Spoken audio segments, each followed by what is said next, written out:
Vous regardez Al24 News, nous sommes le samedi 31 décembre, un 19h particulier ce soir pour une année 2022, elle aussi particulière et ce à bien des égards. Le journal spécial vous a été concocté ce soir avec une rétrospective sur l'ensemble de ces 12 derniers mois.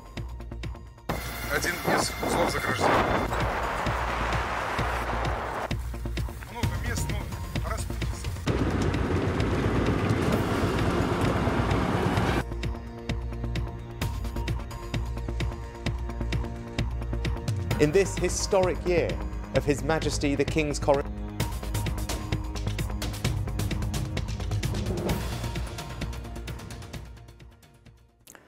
Je vous le disais à l'instant, l'année 2022 a été une année chargée en bouleversements, qu'ils soient politiques, sécuritaires, géopolitiques, économiques, climatiques ou autres, avec d'un côté les grands de ce monde qui veulent asseoir leur suprématie et s'imposer, et d'un autre des enjeux aux conséquences lourdes et des victimes. 2023 sera-t-elle un remake de cette année qui s'écoule? Élément de réponse avec Souhida Akilal. Le monde s'apprête à accueillir 2023. Dans quelles conditions? Le moins que l'on puisse dire est que cette année 2023 ne s'annonce pas comme une année porteuse de grands signes d'apaisement, mais se présente plutôt comme une sorte de prolongement de 2022. Car le monde entre de plein pied dans une nouvelle année avec tous les problèmes, toute l'insécurité et toutes les menaces non résolues. La crise en Ukraine fut le déclencheur d'un grand bouleversement, voire d'une crise mondiale s'apparentant dans sa forme comme étant de dissonance normale, mais au fait, pour les plus avertis, ne sont que les signes à ne pas laisser de doute d'une troisième guerre mondiale non conventionnelle qui tait son nom. La crise ukrainienne a mis à nu les failles d'un système mondial qu'on croyait invincible. S'en est alors suivie une crise énergétique qui a bouleversé l'ordre économique. L'Europe s'est retrouvée face à ses propres démons, révélant la fragilité d'un continent qui s'est toujours targué d'être le modèle de la puissance et de la démocratie. Un modèle en déclin.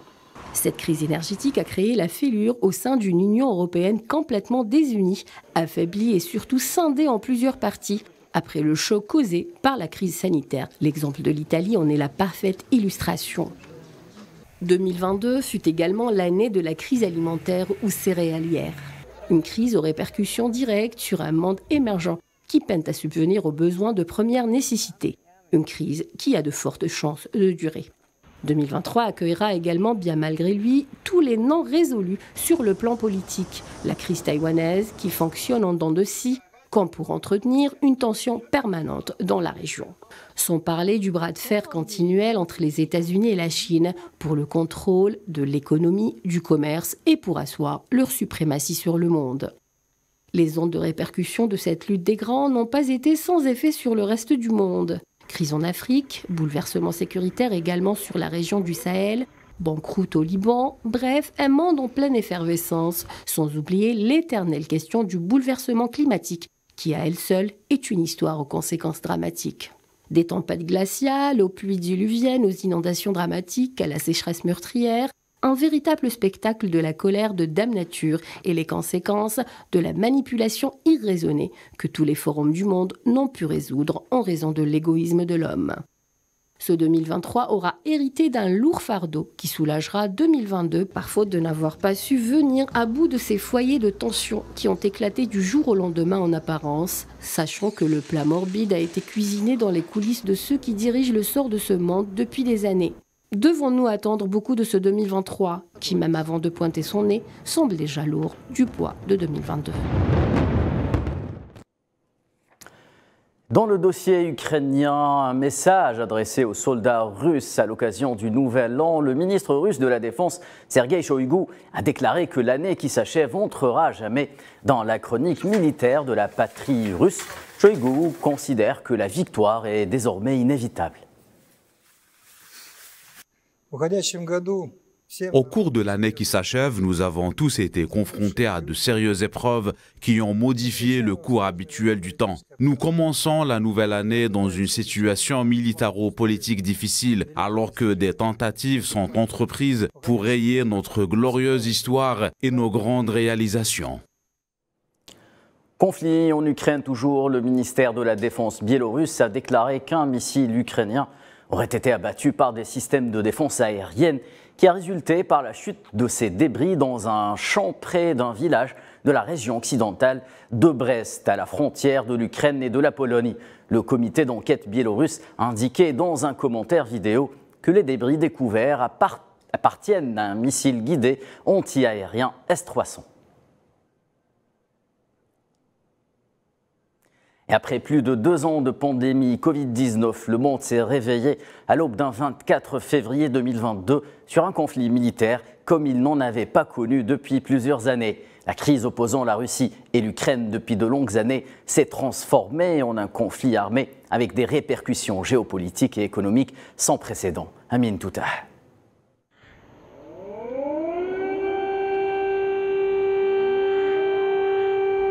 Ce qui était à craindre est devenu une réalité en ce jour du 24 février 2022 lorsque le président russe Vladimir Poutine annonce le lancement d'une opération militaire en Ukraine. Un conflit militaire que l'Europe n'a pas vécu depuis plusieurs décennies. Et aux premières heures des opérations, les premiers réfugiés ukrainiens sont afflués vers les frontières occidentales du pays, notamment la Pologne, avec un chiffre estimé à l'heure actuelle à plus de 5 millions selon les sources onusiennes. Un nombre qui s'ajoute aux déplacés internes dans le centre et l'ouest du pays. Dans la foulée, l'outil des sanctions économiques sur Moscou n'a pas tardé à se manifester. 6 salves ont été décidées par l'Union européenne à l'encontre de la Russie, ce qui a ouvert la voie à un bras de fer sans précédent, à l'image de la crise énergétique et la crise céréalière. Sur le terrain, l'intensification des combats entre les deux parties, notamment à l'est du pays et autour du site d'Azovstal, n'ont pas empêché Kiev et Moscou de se réunir autour d'une table de négociation. Néanmoins, les pourparlers n'ont pas pu faire taire le bruit des armes. Même si sur le plan humanitaire, un accord d'exportation des céréales ukrainiennes a été conclu à Istanbul sous médiation onusienne et turque. Et après plus de 10 mois de conflit, les tentatives d'apaisement restent sans issue. Selon plusieurs observateurs, les répercussions économiques et l'échec des négociations entre les belligérants présagent de faire perdurer le conflit. Et ce conflit militaire entre la Russie et l'Ukraine a engendré la réflexion autour d'une métamorphose de la théorie des relations internationales post-1945, voire la naissance d'un nouvel ordre mondial sous l'impulsion des transformations géostratégiques tous azimuts. Quand l'ordre mélien et le rapport de force font valoir leurs arguments, c'est un sujet signé Leila Gertal. Lorsqu'on parle de nouvel ordre mondial, la première chose qui saute à l'esprit est la théorie du complot, avec ce que le terme comporte d'aspects négatifs ou positifs. Prenons un peu de recul et essayons d'examiner la question en toute objectivité, celle qui consiste à voir de près comment fonctionne le monde dans lequel nous vivons. Après la Seconde Guerre mondiale qui a causé beaucoup de dégâts en Europe et d'énormes pertes matérielles et humaines, les puissants de ce monde ont décidé que jamais plus pareil drame ne se produira. C'est d'ailleurs dans cet esprit que l'Organisation des Nations Unies a été créée le 26 juin 1945. Le préambule de sa charte signée lors de la conférence de San Francisco parle de la préservation des générations futures du fléau de la guerre. Sans vouloir plonger dans les détails de l'histoire, une chose est sûre, le monde a connu l'émergence d'un nouvel ordre mondial. Juste après la Seconde Guerre mondiale, les puissants de ce monde n'ayant pas pu s'entendre sur le partage du monde, ont fini par le scinder en deux. Le bloc de l'Est et celui de l'Ouest donnant naissance à ce qui sera appelé plus tard la guerre froide. Dans les années 90, ce concept s'est éteint, laissant place à celui de la mondialisation. Le monde est un petit village, diront certains. Oui, mais ce petit village verra la naissance de la suprématie de l'Occident, l'hégémonie des puissants et la minimisation des particularités. Mais sur le plan politique et économique, des luttes intestines ont émergé entre les grands de ce monde, de véritables guerres dans les coulisses. Une guerre froide bis, qui ne dit pas son nom, verra le jour. Si, après 1944, le 9 octobre, plus précisément à Moscou, Staline et Churchill décidaient des parts d'influence dans les pays d'Europe orientale devant être libérés de l'occupation nazie, aujourd'hui les décisions se prennent sur fond de crise ukrainienne. Une crise qui a amorti le grand choc que le monde allait se prendre en plein face. Alors oui, l'Ukraine est devenue le théâtre d'une guerre entre les puissants de ce monde qui tentent de sauver leur économie du chaos et d'éviter la banqueroute aux banques fédérales qui ont instauré le dollar en monnaie maîtresse. Le monde vit bel et bien la naissance d'un nouvel ordre mondial, celui qui se bâtira sur les décombres du mythe d'un Occident superpuissant et qui donnera naissance, non sans peine, à un monde multipolaire dont les prémices sont déjà annoncées. Les États-Unis, la Chine ou encore la Russie sont les protagonistes du monde de demain qui s'écrit aujourd'hui. Et en parlant de géopolitique, un mot sur la situation au Mali et ce rebondissement dans l'affaire des 46 soldats ivoiriens.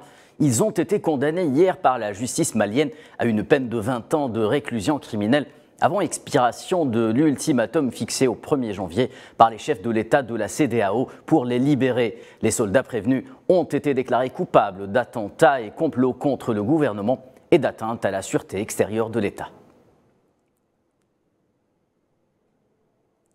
Et s'il fallait choisir un qualificatif pour l'année 2022 dans la région du Sahel en Afrique, ce serait sans doute celui des bouleversements.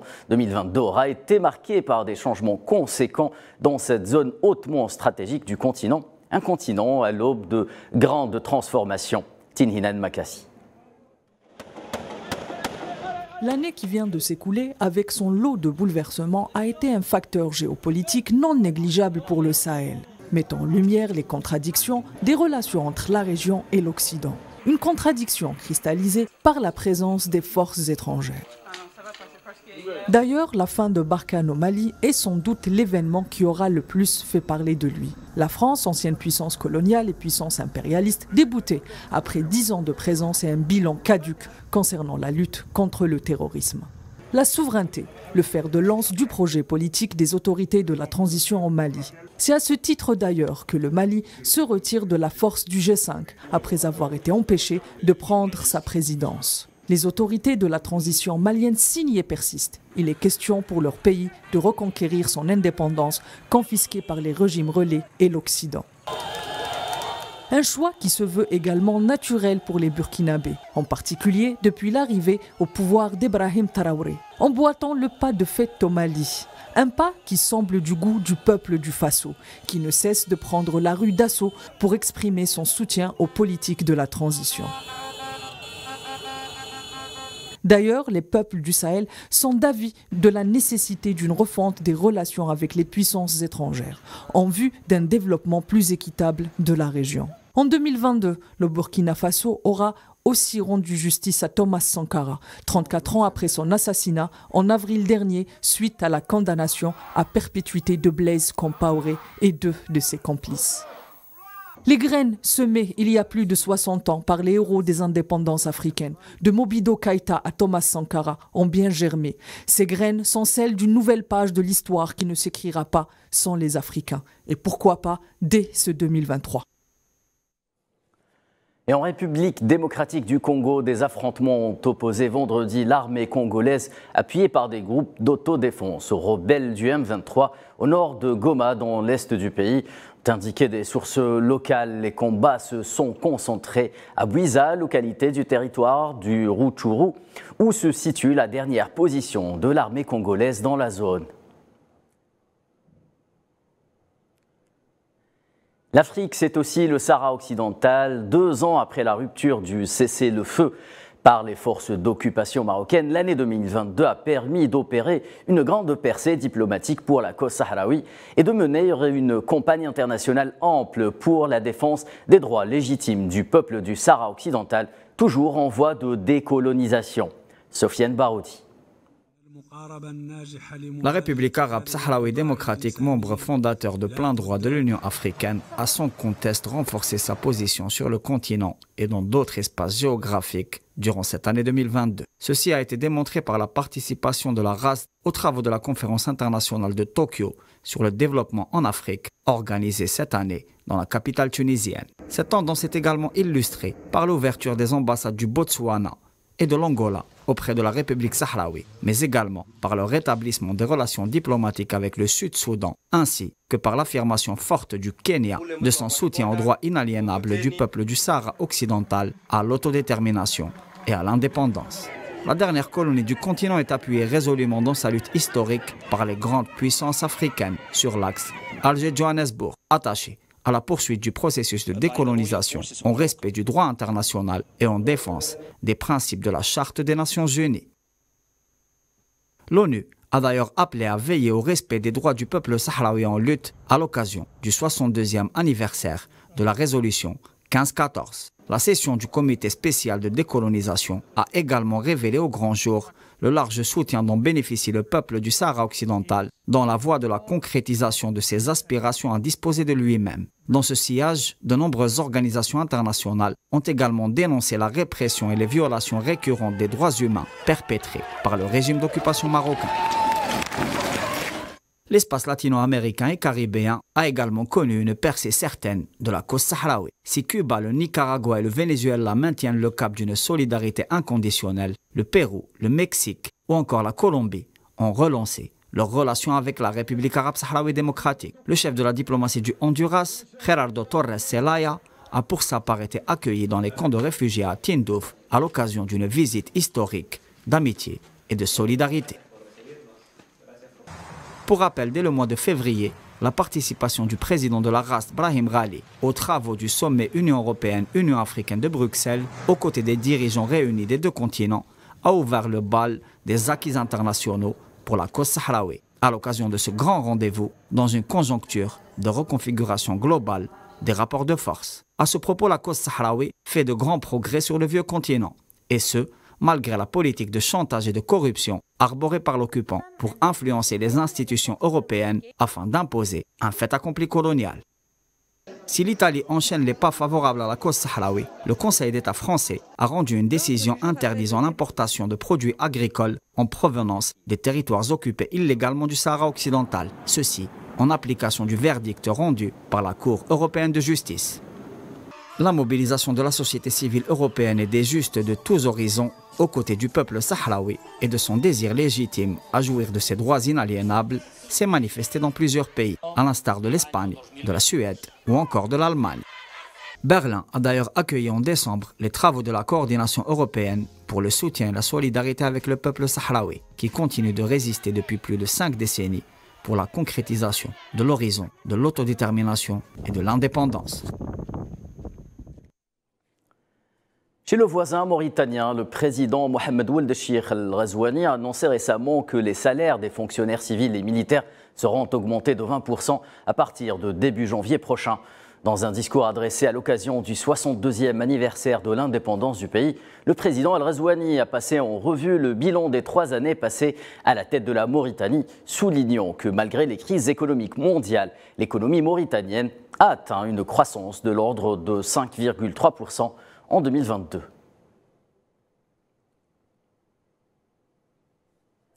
Et en Tunisie, le président tunisien Kais Saïed a décidé de prolonger d'1 mois l'état d'urgence en vigueur depuis novembre 2015 sur tout le territoire du pays. L'état d'urgence sera prolongé du 1er janvier au 31 janvier 2023, indique le texte du décret présidentiel. En Tunisie, toujours, le tribunal administratif a rendu vendredi les prononcés de jugement relatifs au recours intenté contre les résultats préliminaires du premier tour des élections législatives du 17 décembre dernier en rejetant 52 d'entre eux. Le TA tunisien a rejeté 41 recours pour vice de forme et 11 autres pour vice de fond. Et sans transition Palestine, l'Assemblée générale des Nations unies a adopté vendredi une résolution demandant à la Cour internationale de justice de se pencher sur la question de l'occupation sioniste des territoires palestiniens. À noter que la résolution a été adoptée avec 87 voix contre 26 contre et pour 53 abstentions. Les pays arabes ont unanimement voté pour, mais également la Chine et la Russie.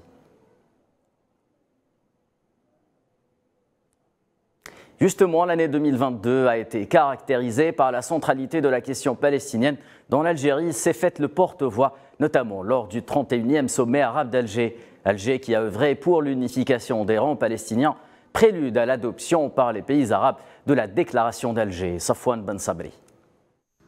L'année 2022 écoulée, retour sur les événements marquants qu'a connu le monde arabe en cette année charnière dans les relations internationales et particulièrement sur la place occupée par la Palestine. Au centre des questions qui occupent la conscience des peuples et des gouvernements arabes depuis la seconde moitié du XXe siècle, il y a la cause palestinienne, dénominateur commun et idéalement projet fédérateur de la nation arabe. Alger a su, durant l'année 2022, prêter sa voix à celle de la Palestine, faisant d'Alger une caisse de résonance pour la résistance palestinienne. Dans une volonté d'unifier les rangs palestiniens, le président algérien Abdelmajid Tebboune a convié toutes les factions palestiniennes à Alger pour sceller ce qui portera le nom de la déclaration d'Alger. Une déclaration qui constitue une base solide pour une unité politique palestinienne selon plusieurs observateurs, dont l'Union européenne, qui a salué les efforts de l'Algérie. S'en est suivi le sommet arabe, tenu le 1er et 2 novembre à Alger, une occasion de plus pour réaffirmer la centralité de la cause palestinienne, une question en tête des priorités de la politique extérieure algérienne. Le président algérien a par ailleurs réaffirmé la disposition de l'Algérie à porter devant le Conseil de sécurité de l'ONU la demande palestinienne à devenir membre permanent de l'Organisation des Nations Unies.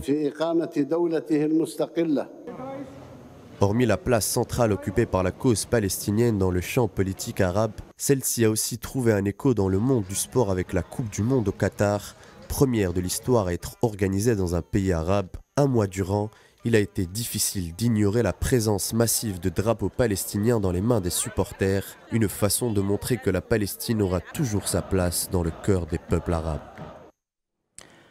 Et en dépit du blocus imposé par l'entité sioniste et de la crise économique, les Gazaouis accueillent l'année 2023 sur des notes positives et d'espoir. L'enclave de Gaza a été le théâtre d'un spectacle particulier avec du surf pratiqué par des jeunes Palestiniens sur les côtes méditerranéennes de la Palestine. Et direction l'Algérie à présent pour parler pouvoir d'achat et de hausse des salaires entre 2023 et 2024 décidée par le président Abdelmajid Tebboune lors du dernier Conseil des ministres.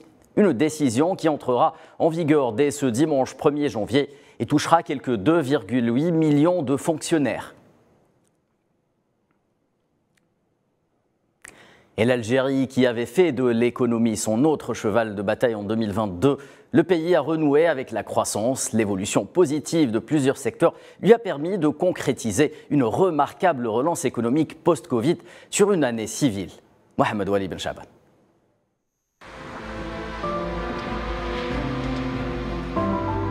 L'activité économique algérienne en 2022 a enregistré une évolution positive, due essentiellement à la bonne santé du secteur pétrolier, mais aussi à la bonne tenue du secteur agricole.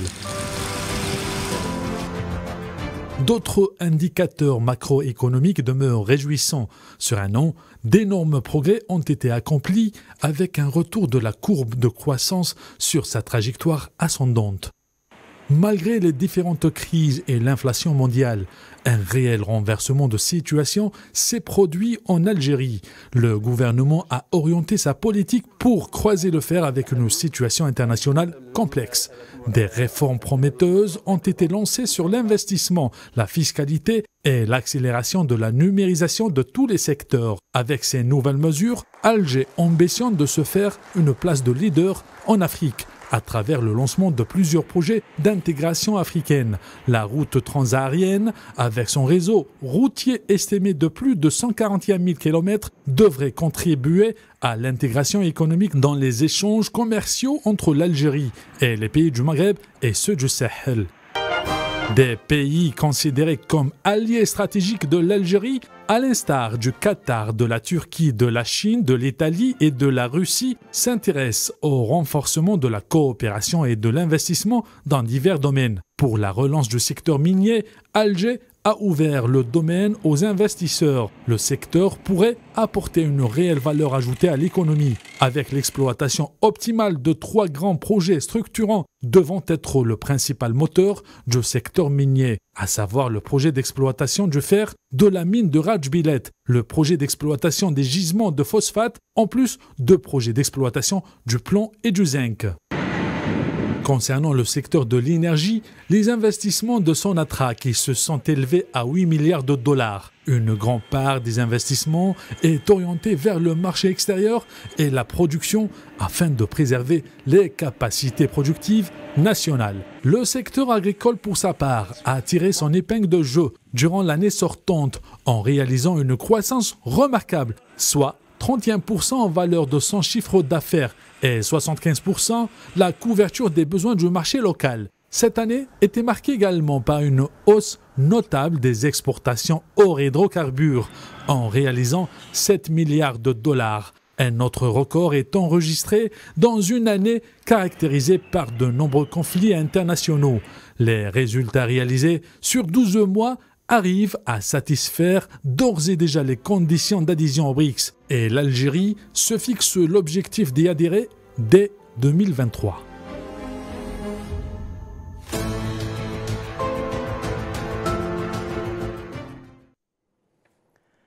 Et l'Algérie sera présente lors de l'investiture du président brésilien Lula da Silva par le biais du président de l'Assemblée populaire nationale, Brahim Bourali. Il représentera le président Abdelmajid Tebboune lors de cette cérémonie. Une présence censée confirmer la qualité des relations historiques entre les deux pays. Le Brésil était, pour rappel, parmi les premiers pays au monde à avoir ouvert une ambassade en Algérie au lendemain du recouvrement de la souveraineté nationale en 1962. Et une investiture et un passage de l'écharpe présidentielle auquel l'ex-président brésilien Jair Bolsonaro ne prendra pas part car il vient de quitter le pays, direction Orlando aux États-Unis. Battu lors des dernières élections, Bolsonaro a posté un message d'adieu à ses sympathisants sur ses réseaux sociaux. La Grande-Bretagne a quant à elle connu les premiers vœux télévisés du Nouvel An. Ils sont signés Premier ministre britannique Rishi Sunak qui évoque l'impact économique profond qu'a eu l'actuel conflit russo-ukrainien et affirme que 2023 sera une occasion de montrer le meilleur de la Grande-Bretagne sur la scène mondiale. On l'écoute. En cette année historique du couronnement de Sa Majesté le Roi, nous nous rassemblerons avec fierté autour de tout ce qui fait la grandeur de ce pays. Oui, 2023 aura ses défis, mais le gouvernement que je dirige place vos priorités au premier plan. Je vous souhaite à tous une très bonne année. Un mot sur les prix du pétrole qui achèvent calmement une année mouvementée. Après la dernière clôture des marchés hier, le Brent de la mer du Nord a terminé sur une belle hausse de plus de 2% et atteignait lors de la séance de vendredi un prix supérieur à 83 $. Le WTI se stabilisait quant à lui à plus de 78 $. À noter que sur l'année, les cours sont en hausse de 7,5% pour le Brent et de 4,2% pour le WTI.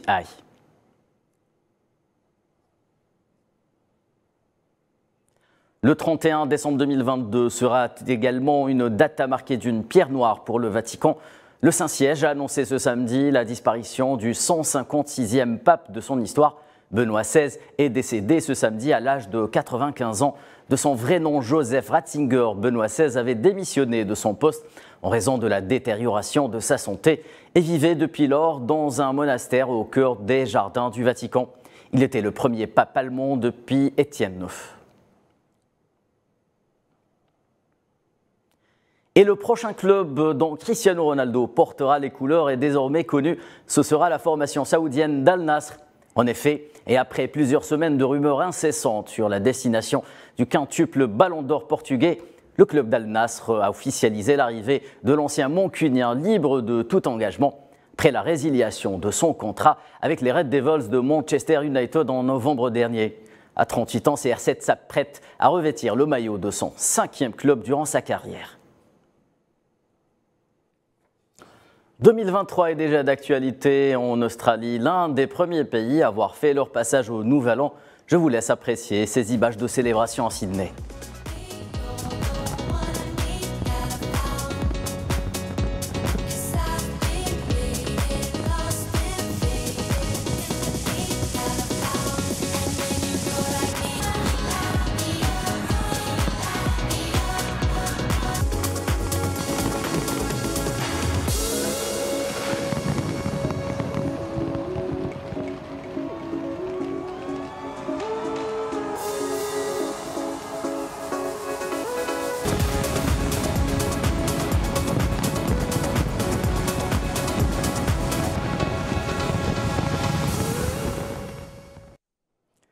C'est la fin de ce dernier 19h Info de l'année. Avant de nous quitter, sachez qu'une autre rétrospective préparée par Nariman Zekar, résumant le monde de 2022 en 7 minutes, sera diffusée à la suite de ce journal. Quant à moi, et au nom de toute l'équipe d'Al24 News, il ne me reste qu'à vous présenter mes meilleurs vœux à l'occasion du nouvel an. Excellente soirée à tous et à l'année prochaine.